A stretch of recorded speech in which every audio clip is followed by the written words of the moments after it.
یہ پاک سید عالم صلی اللہ علیہ وسلم نے ہمیشہ قربانی فرمائی، ہمیشہ۔ آج تو حضور نے ایک فرمایا، اللہ ہم سب کو حج کی توفیق عطا فرمائے اور بار بار حج کی توفیق دے۔ صحابہ نے 40 حج فرمائے ہیں، 50 حج فرمائے، حضرت فضیل بن عیاض نے 60 حج فرمائے۔ اللہ کو توفیق دے، قبول فرمائے اور اللہ سب کو بار بار وہ موقع نصیب فرمائے۔ تو نبی پاک صلی اللہ تعالیٰ علیہ وسلم نے حج ایک فرمایا، قربانی حضور جس دن مدینے آئے اس وقت شروع فرمائی، اور ہر سال حضور قربانی دیتے تھے، ہر سال دو جانور ذبح فرمائے۔ یا رسول اللہ صلی اللہ تعالیٰ علیہ وسلم، دو کا کیا مقصد فرمایا؟ ایک میری طرف سے، ایک میری غریب امت کی طرف سے۔ یا رسول اللہ صلی اللہ علیہ وسلم کس طرف سے فرمایا؟ ایک میری طرف سے، ایک میری امت کی طرف سے۔ کبھی فرمایا ایک میری طرف سے، ایک میرے اہل بیت اور میری امت کی طرف سے۔ دو جانور حضور نے ذبح فرمائے، اور پھر میرے حبیب پاک صلی اللہ تعالیٰ علیہ وسلم کے غلام مولا علی شیر خدا، ابن ماجہ کی روایت ہے، حضرت علی شیر خدا فرماتے ہیں کہ نبی پاک علیہ السلام 2 جانور ذبح کرتے تھے۔ خود حضرت علی کی جب باری آئی تو انہوں نے بھی 2 فرمائے۔ تو صحابہ نے پوچھا کہ علی 2 کیوں؟ 2 کس لیے؟ تو حضرت علی رضی اللہ تعالیٰ عنہ فرمانے لگے، مجھے میرے حبیب نے وصیت فرمائی تھی کہ علی تو نے 2 کرنے، ایک اپنی طرف سے کیا کرنا، ایک میری طرف سے کرنا۔ تو میں ایک اپنی طرف سے دیتا ہوں، ایک اپنے نبی پاک کی طرف سے دیتا ہوں صلی اللہ علیہ۔ 2 جانور۔ آپ لوگوں نے سنی ہوئی ہے یہ بات کہ مہینہ کھانا نہیں پکتا تھا حضور کے گھر میں۔ حضرت عائشہ فرماتی ہیں 3 چاند اور 3 سورج کٹھے کبھی نہیں دیکھے جب ساتھ روٹی بھی کھائی ہو، یعنی 3 دن مسلسل کبھی کھانا نہیں کھایا۔ قربانیاں کتنی دیں؟ بولیے۔ حضرت علی شیر خدا کا مکان کوئی نہیں اپنا، کوئی گھر نہیں بنایا۔ مولا کائنات شیر خدا، میں نے یہ بات پھر دہرا رہا ہوں، پہلے بھی میں نے عرض کی تھی، پکا کرنے کے لیے دہرا رہا ہوں۔ حضرت علی کا کوئی کاروبار نہیں بظاہر۔ بی بی صاحبہ فرماتی ہیں کہ کئی ہفتے صرف سرکہ اور کھجوریں۔ قربانیاں کتنی؟ اسی سارے صاحب لان ٹورے ہیں کہ ساڑھے تے لگ دیئے کہ نہیں، پکا۔ اور پھر جب بات ہوتی ہے دینے کی تو ماحول اور ہوتا ہے، جب لینے کی باری ہوتی ہے تو ماحول اور ہوتا ہے۔ قربانی واجب ہے اس شخص پر جس کے پاس 52.5 تولے چاندی یا 7.5 تولے، لیکن میں 7.5 تولے والا فتویٰ نہیں دیتا، میں 52.5 تولے چاندی والا فتویٰ دیتا ہوں، اس لیے کہ 52.5 تولے چاندی تو شاید تولہ یا 1.5 تولہ سونے کے برابر ہی ہو جائے، ٹھیک ہے نا جی؟ تو 7.5 تولے سونا 50-60 ہزار روپیہ جس آدمی کے اکاؤنٹ میں موجود ہے وہ قربانی کرے۔ بلکہ امام شافعی رحمۃ اللہ علیہ فرمایا کرتے تھے جس نے 3 کمروں کو تالا لگایا ہوا ہے وہ 3 کمرے فارغ ہیں، اس کے کسی کام کے نہیں، ان کی قیمت کا حساب لگائے۔ چھت پہ سٹور بنا دیا ہے، کوئی مطلب نہیں اس کا، اور جو ویسے رکھی ہوئے ہیں کوئی معنی ہی نہیں کمرے کا، فرماتے تھے حساب لگائے، قربانی کرے۔ رب کریم کی بارگاہ میں دینے کا جب معاملہ آیا تو گول کر گیا کام۔ میرے رسول کائنات سرور عالم صلی اللہ علیہ وسلم کا جب اپنے لیے چیزیں استعمال کرنے کا ماحول ہے تو محبوب پاک علیہ السلام نے مہینہ روٹی نہیں پکائی۔ یہاں جو آدمی ہر جمعرات کو 4 کلو بکرے کا گوشت پکاتا ہے اور ہر تیسرے دن مرغی کا گوشت لاتا ہے، وہ قربانی کی باری آتی ہے تو کہتا ہے میرے پہ لگتی نہیں۔ وہ ٹھیک ہے ابا جی لے آئے، ابا جی کی طرف سے قربانی ہے، اس دفعہ ابا جی کی، اگلی دفعہ اماں جی کی، اس سے اگلی دفعہ دادی جی کی۔ او خدا کے بندو، جس آدمی کے پاس پیسے ہیں پہلے اپنی قربانی واجب ہے۔ میری بات کی سمجھ آ رہی ہے عزیزوں کو؟ جو آدمی صاحب استطاعت ہے پہلے کس کی قربانی کرے گا؟ وہ کمائی کرتا ہے، اس کے اپنے اکاؤنٹ میں تنخواہ آتی ہے، ابا جی کے اکاؤنٹ میں نہیں آتی۔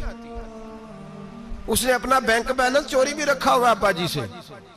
پہلے اپنی قربانی کرے، اگر اس کو شوق ہے، دل کرتا ہے تو ایک اور خریدے، پھر ابا جی کی طرف سے کرے۔ اگر اللہ نے توفیق دیا تو ایک اور خریدے، اماں جی کی طرف سے کرے۔ اور اگر اس کے دل کو اللہ ٹھنڈک عطا کرے، سکون کرے، تو پھر اپنے رسول کی طرف سے بھی قربانی دے، پھر اپنے محبوب کی جانب سے بھی قربانی کرے۔ نبی پاک صلی اللہ تعالیٰ علیہ وسلم نے ہر سال 2 قربانیاں دی، 10 سال۔ کل کتنی ہوگی 10 سالوں میں؟ بولیے۔ اور جب حضور حج کرنے گئے نبی پاک نے 63 اونٹ ذبح فرمائے۔ ایک اونٹ میں کتنی قربانیاں ہوتی ہیں؟ 63 اونٹ حضور نے ذبح فرمائے. اور حدیث بڑی مزیدار ہے. حضرت ابو ہریرہ رضی اللہ تعالیٰ عنہ فرماتے ہیں کہ جب اونٹ ذبح کرنے کی باری آئی تو ہم سوچ رہے تھے، پریشان تھے کہ یہ تو بڑا مشکل ہے ذبح کرنا، بڑا مشکل ہے، اس کو تو نہر کرنا پڑتا ہے، گرانا پڑتا ہے، باندھنا پڑتا ہے. سب سے مشکل کام اونٹ ذبح کرنا ہے. تو نبی پاک صلی اللہ علیہ وسلم کی تو عادت کریمہ ہے، اپنے ہاتھ سے ذبح کرتے ہیں حضور. وہ ہمارا اللہ خیر کرے، اب اللہ ہی حافظ ہے. ذبح کرنا تو دور کی بات ہے. ہمارا جو بی اے پاس لڑکا ہے نا، اس کو ڈر آتا ہے جانور کے پاس کھڑے ہوتے بھی. کہتے ہیں بچوں کو اندر لے جاؤ، 10 سال کا 12 سال کا، اس کو اندر لے جاؤ، ذبح کرنا ہے، روئے گا. اب بس کرو یار، یہ کس قوم سے تمہارا تعلق پڑ گیا ہے؟ ہمارے تو 12 اور 14 سال کے معوذ اور معاذ ابو جہل کی گردن کاٹ کے رکھ دیا کرتے تھے. اور تو بچہ بکرا ذبح کرنے سے ڈرا رہا ہے. اس کو کھڑا کر لا کے. قربانی تو جہاد کی ٹریننگ ہے. وہ کھڑا کر، اس کو کہا بیٹا یہاں کھڑا ہو، اللہ کے رستے میں بکرے کی گردن کاٹنی ہے. اگر کوئی شخص خدا رسول کے دین کی مخالفت کرے، کفر کا جھنڈا اٹھائے، تو اس کی گردن بھی کاٹنی ہے. یہ ٹریننگ ہے بچوں کے لیے. یہاں عجیب ماحول ہے، ڈر لگ رہا ہے، پیچھے ہٹ جاؤ. اور جس صاحب کی قربانی ہے وہ بھی کوئی 1.5 کلومیٹر کے فاصلے پہ کھڑے ہیں، دور کھڑے ہو کے دیکھ رہے ہیں. نفیس ہی بڑے ہیں جناب، لطیف ہی بڑے ہیں. کپڑوں کو کوئی قطرہ خون کا لگ گیا تو بڑی مصیبت بن جائے گی. اور امیر آدمی، اس کا تو گھر کسائی نے خود فون کیا ہے کہ صاحب سب سے پہلے میں آپ کے گھر آؤں گا. اس کو پتہ ہے کہ منہ مانگی قیمت ملے گی. مہربانی فرمائے، قربانی میرے رسول پاک صلی اللہ علیہ وسلم سے زیادہ نفاست والی طبیعت کسی کی نہیں. صحابہ کہتے ہیں اتنا حسین محبوب کا انداز تھا کہ کبھی کپڑوں پہ مکھی بھی نہیں بیٹھی تھی. اور حضور سے ہم سلام لیتے تھے، دست مبارک چومتے تھے تو ہمارے ہاتھوں سے کستوری کی خوشبو آنے لگتی تھی. اور فرماتے ہیں نبی پاک کا ہاتھ یوں ہوتا تھا کہ برف بھی اتنی ٹھنڈی نہیں جتنا پیارا حضور کا ہاتھ ٹھنڈا ہوتا تھا. پھر بھی حضور دست مبارک میں خنجر پکڑتے، جانور کو لٹاتے اور اپنی طامت کو سمیٹتے، اور اللہ کے حبیب گھٹنا رکھتے اس کی گردن پر، اور بسم اللہ اللہ اکبر کہہ کے ذبح فرماتے. حضور خود دست مبارک سے. تو اتنا زیادہ نازک مزاج ہو گیا ہے کہ اب یہ والی سنت ادا کرنا مشکل ہو گیا تیرے لیے. 63 اونٹ ہیں. اور صحابہ کرام علیہم رضوان فرماتے ہیں کہ حال یہ ہے، ہم سوچ رہے ہیں کیسے ذبح کریں گے، کیا کریں گے، کیسے گرائیں گے. اور نبی پاک صلی اللہ علیہ وسلم کہتے ہیں ہم ابھی سوچ میں ہی تھے کہ حضور نے چھری پکڑی.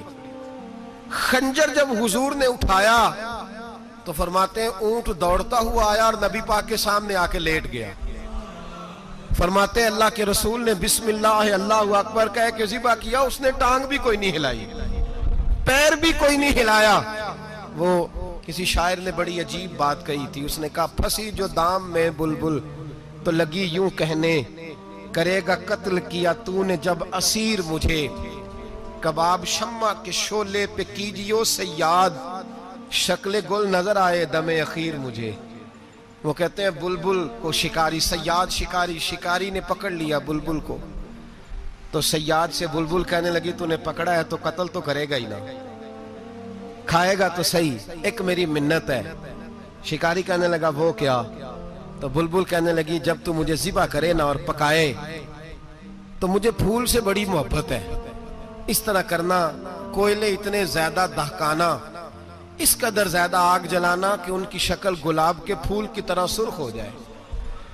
تو جب تو مجھے ان پر جلائے گا تو مجھے تکلیف نہیں ہوگی، اس لیے کہ محبوب کا چہرہ جو سامنے آ جائے گا مجھے تکلیف نہیں ہوگی. پھنسی جو دام میں بلبل تو لگی یوں کہنے، کرے گا قتل کیا تو نے جب اسیر مجھے، کباب شمع کے شولے پہ کیجیو سیاد، او شکل گل نظر آئے دم اخیر مجھے. اعلیٰ حضرت بریلوی علیہ رحمہ فرمایا کرتے تھے، فرماتے تھے بڑی تکلیف ہوگی جب جان نکلے گی. روایتوں میں آتا ہے جس طرح باریک دوپٹہ جھاڑیوں پہ ڈالا جائے، کھینچا جائے تو پھٹ جاتا ہے، یوں تکلیف ہوگی. پر فرمانے لگے رسول اللہ کے غلام کو کوئی تکلیف نہیں ہوگی. حضور کیوں؟ فرمایا اس لیے کہ جب جان نکلنے لگے گی تو سامنے جلوہ ودوحاد آ جائے گا. حضور کے جلوے ہوتے رہیں گے تو پتہ ہی نہیں چلے گا جان کیسے نکل گئی. پھنسی جو دام میں بلبل. تو صحابہ فرماتے ہیں کہ اونٹ دوڑتا ہوا آیا، حضور کے سامنے آ کے لیٹا، نبی پاک نے ذبح فرمایا اور فرماتے حد ہو گئی. حضور نے توجہ فرمائی تو دوسرا دوڑتا ہوا آ گیا، تیسرا آ گیا. حضرت ابو ہریرہ فرمایا کرتے اونٹ ایک دوسرے کو دھکے دیتے تھے, پیچھے ہٹ جا, پہلے میں نے جانا ہے, پہلے میں نے جانا ہے. 63 اونٹ وادی مینا میں حج کے موقع پر میرے رسول پاک نے دست مبارک سے ذبح فرمائے. ہر قربانی حضور نے اپنے ہاتھوں سے فرمائی. قربانی واجبات دین میں سے, ضروریات دین میں سے, اور کوئی اتنا لمبا چوڑا مسئلہ نہیں. بہت ساری چیزوں کو خود بخود مشکل کر لیتے ہیں. ٹی وی پہ خبر آتی ہے فیصل آباد کے 2 بیل ہیں, بولو اور ڈولو, پتہ نہیں کتنے من ان کا وزن ہے. ان سے پوچھا جا رہا ہے کہ بولو ڈولو کھاتے کیا ہیں؟ تو کہتے ہیں بادام کھاتے ہیں, مکھن کھاتے ہیں. یہ جناب پتہ نہیں ان کو دودھ کتنے کلو روز پیتے ہیں, اور بولو ڈولو بیچارے سے خود نہیں چلا جا رہا. لگ ایسے رہ جیسے وہ خود کہہ رہے ہیں مہربانی کرو ہمیں ذبح کر لو, اب تو اٹھا بیٹھا بھی نہیں جا رہا. او خدا کے بندو, دین کی اصل حقیقت کو سمجھو. یہ تو حضور نے فرمایا خوبصورت جانور لاؤ, یہ کس حدیث میں آیا ہے کہ اسے بادام کھلاؤ؟ آج لوگ انسانوں کو روٹی نہیں مل رہی اور جانوروں کو بادام کھلا رہے ہو. اس کے حصے میں جو اللہ نے شے رکھی ہے نا وہ چارہ ہے. اس کو چارہ کھلاؤ اور اچھے طریقے سے پیٹ بھر کے کھلاؤ.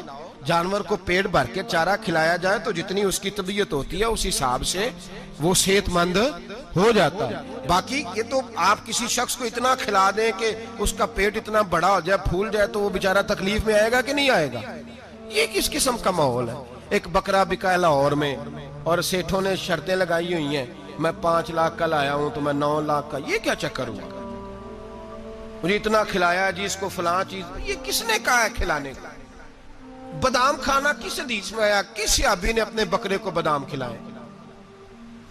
کس نے مکھن کھلایا؟ کس نے پیڑے کھلائے؟ بس کرو, عجیب تماشا لگ گیا ہے. اور یہاں تو اتنی بری حالت ہو گئی ہے کہ عورتیں ناچنے لگی ہیں قربانی کے جانوروں کے آگے, بیبیاں بیچنے لگی ہیں. اللہ کے غضب کو آواز نہ دو. یہ قربانی ہے کہ ہر چیز کا, مذہب کی ہر شے کا مذاق بنا دیا ہے. جس دین نے عورت کی اپنی قربانی بھی ہو تو اس کو ذبح کرنے کی اجازت نہیں دی, مرد ذبح کرے گا. جو دین کہتا ہے کہ عورت ذبح نہیں کرے گی, وہ عورت بیچ سکتی ہے اللہ کے جانور. یہاں جس کا میں نے رمضان میں بھی کہا تھا, پھر بات دہراتا ہوں, سارا سال ناچتے گاتے ہیں اور عید کا موقع آتا ہے تو 2-4 مولوی بٹھا کے وہ دین سکھانا شروع کر دیتے ہیں. کوئی پتہ ہی نہیں, کوئی خبر ہی نہیں. جس بوتل میں کل تک شراب بک رہی تھی اسی میں دودھ پلاؤ گے؟ جس برتن میں کل تک پیشاب تھا اس میں آج لوگوں کو شہد پلاؤ گے؟ بس کرو, یہ مذاق نہیں, یہ رسول اللہ کا دین ہے. نبی پاک سید عالم صلی اللہ تعالی علیہ وآلہ وسلم نے کوئی ذمہ عورت کے کوئی چیز نہیں لگائی ایسی جس میں اسے مردوں کے ساتھ شامل ہونا پڑے. اور عورت سمجھ ہی نہیں رہی کہ یہ اس کی تذلیل ہے, عزت نہیں. صابن بک رہا ہے تو ساتھ بی بی کھڑی ہے, شیمپو بک رہا ہے تو عورت اس کی جو ہے وہ ایڈ دے رہی ہے. یہ عزت ہے عورت کی؟ رسوا کر دیا تم نے ہر شے میں عورت. اب قربانی کا جانور بھی بی بی بیچے گی؟ غیرت کہاں گئی اس قوم کی؟ میرے رسول پاک سرور دو عالم صلی اللہ تعالی علیہ وسلم کو کسی نے آ کے کہا فلاں قبیلے کے لوگوں نے عورت کو سربراہ بنایا ہے, عورت کو آگے لگا لیا ہے. فرمایا تباہ ہو گئے وہ لوگ, انہوں نے عورتوں کو اپنے آگے پیشوا بنا لیا. جس رب نے عورت کو نبوت نہیں دی, امامت کرنے کا حق نہیں دیا, کس چکر میں لوگ پڑ گئے؟ 5 لاکھ کا جانور کس لیے لائے ہو؟ 5 لاکھ کا تفاخر کے لیے, دکھانے کے لیے؟ تو اگر 50,000 کا 60,000 کا بھی جانور لاتا تو اچھا آ جاتا. اور 50,000 کا جانور لائے تو 5 لاکھ میں کتنے آتے ہیں بولے؟ تو 10 جانور ذبح ہوں گے تو کتنے غریبوں تک گوشت جائے گا, کتنے گھروں کا بھلا ہوگا. ہر چیز کا چکر الٹا کر دیا گیا ہے. اور صرف حج کے لیے ہوتی تو میرے رسول پاک ہر سال قربانی نہ کرتے, اور میرے نبی پاک قربانی دینے کا حکم. ایک اور بات بڑی لوگ پوچھنے لگے, کہتے جی گائے کی ہوتی ہے, بھینس کی بھی ہوتی ہے کہ نہیں؟ چلو جی اب نئی بات نکل آئی. حدیث پاک میں لفظ آیا اونٹ کا, نبی پاک نے فرمایا بکرا 1 سال کا, گائے 2 سال کی, اونٹ 5 سال کا. حدیث میں لفظ آ گیا اونٹ کا. آپ کو بندہ کہے پہلے بتائیں نر کا کہ مادہ کا, تو میں کدھر سے آپ کو حدیث نکال کے دوں جس میں نر بھی اور مادہ علیحدہ علیحدہ ہو؟ حدیث پاک میں ذکر آ گیا دمبے کا، مینڈے کا. اب باقی جو سارے جاگ رہے ہیں نا، اب غور فرمائیں، باقی ایک بکرا ہے، ایک چترا ہے، ایک دمبا ہے، ایک دیسی بکرا ہے، ایک پہاڑی بکرا ہے، تو علیحدہ علیحدہ لفظ کہاں سے نکال کے دیے جائیں؟ یہ ساری انواع ہیں، اقسام ہیں، نوع ہیں. اسی طرح بھینس بھی گائے کی ایک قسم ہے. امام اعظم ابو حنیفہ فرماتے ہیں نوع منہ، یہ اس کی ایک قسم ہے، نوع میں سے ہے، گائے کی نوع میں سے. آپ عام لفظ بولتے ہیں تو کہتے ہیں بکرا چترا گائے بھینس، عام لفظ ہے نا. تو جب گائے کہہ دیا تو اب کو بندہ کہے گائے آیا تو پہلے بتائیں گائے تو ہے تو اس میں بیل شامل ہے کہ نہیں؟ تو گائے کی جتنی قسمیں ہیں نا، ہمارے محدثین بھینس کو گائے میں شامل کرتے ہیں. بھینس گائے کی ایک قسم ہے. تو نبی پاک صلی اللہ علیہ وسلم نے جب گائے کا لفظ استعمال کیا تو بھینس اس کے اندر آ گئی.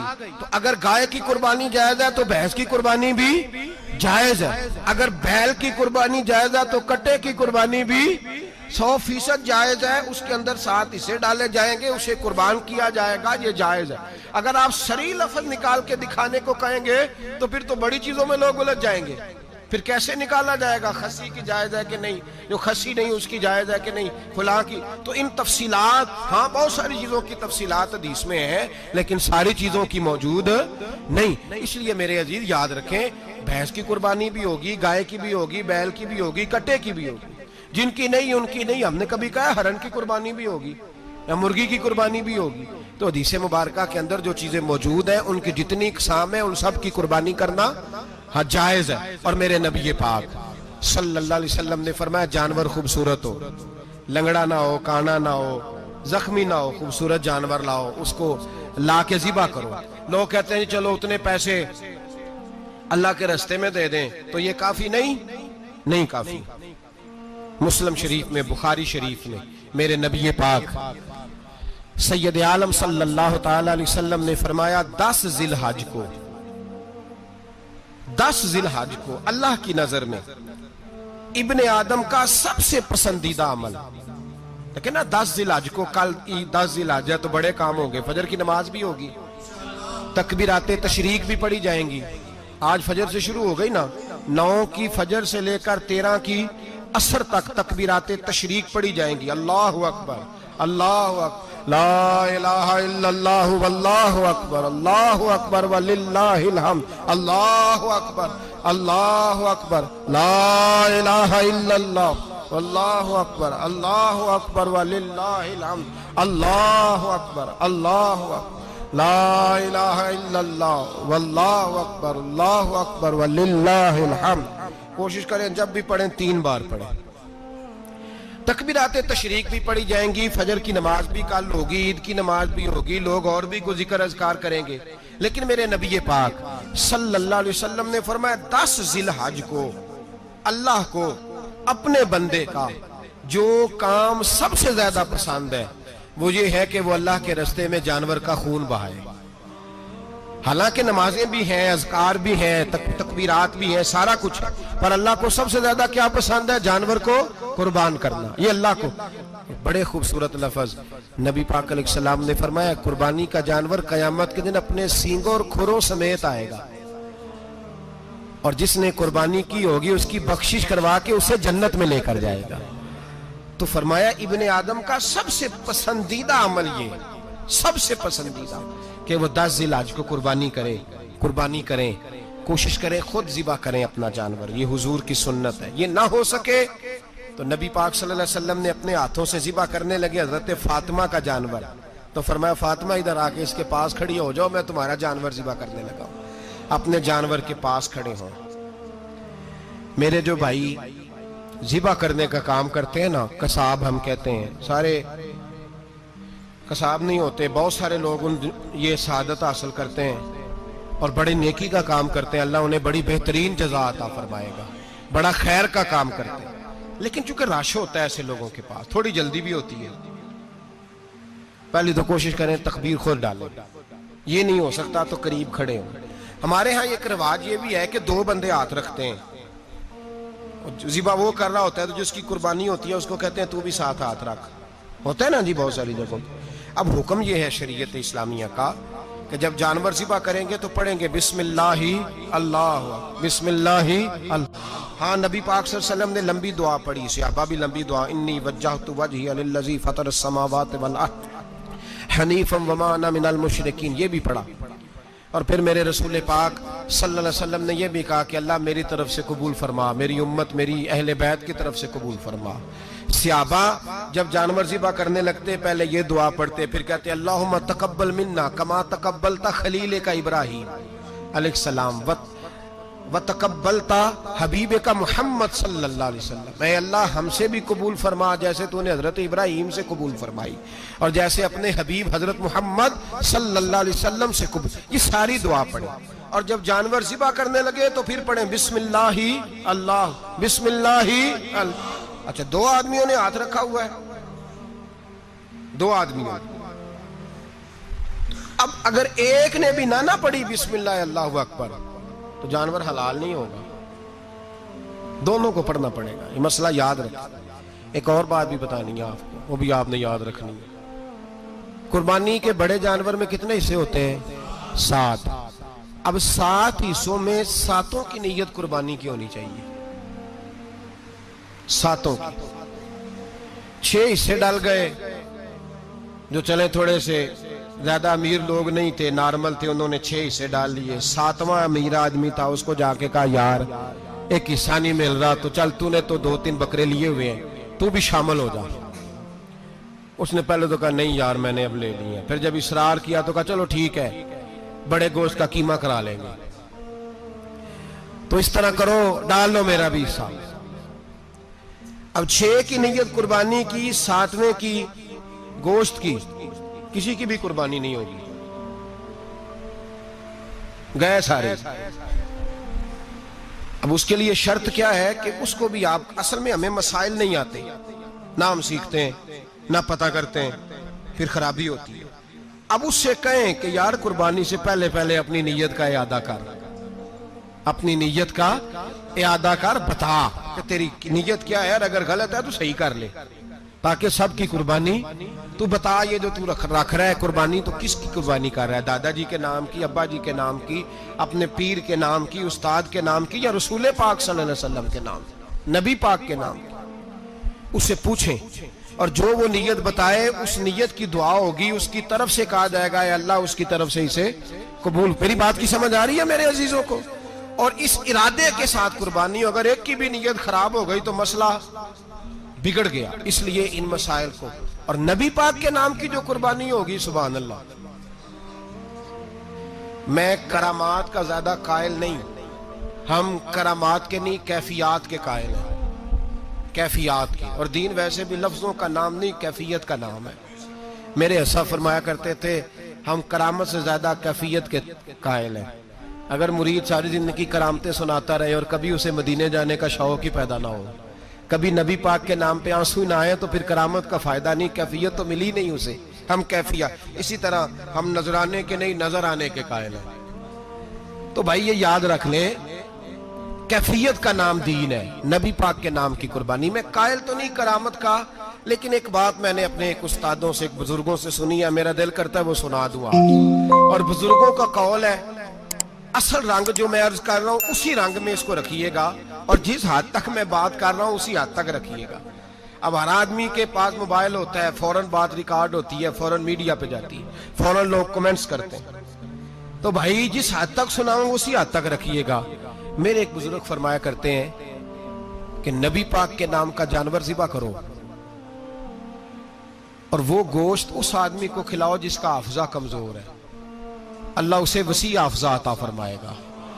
اور فرمایا کرتے کہ میرا تجربہ ہے، نبی پاک کے نام کا جانور ذبح کرو، اور جس آدمی سے کوئی گناہ نہیں نہ چھوٹتا، کسی گناہوں میں الجھ گیا ہے، اسے وہ والا گوشت کھلاؤ، اللہ اس کے دل میں نور پیدا فرمائے گا اور گناہ سے نفرت ہو جائے گی اسے، جو نبی پاک کے نام کا جانور ہو۔ تو ہم جو سیکھنے والے لوگ ہوتے ہیں، ہمارا دل کرتا ہے کہ چلو تھوڑا سا اپنی طرف سے بھی پوچھ لیں۔ تو میں نے کہا حضور اگر بیمار کو کھلا دیں تو فرمانے لگے کھلا دو، اللہ صحت دینے والا ہے، پر بیمار کے لیے دوائیاں بڑی ایجاد ہو گئی ہیں، گناہگار کی دوائیاں نہیں ملتی، بیماروں کی دوائیاں بڑی ہیں۔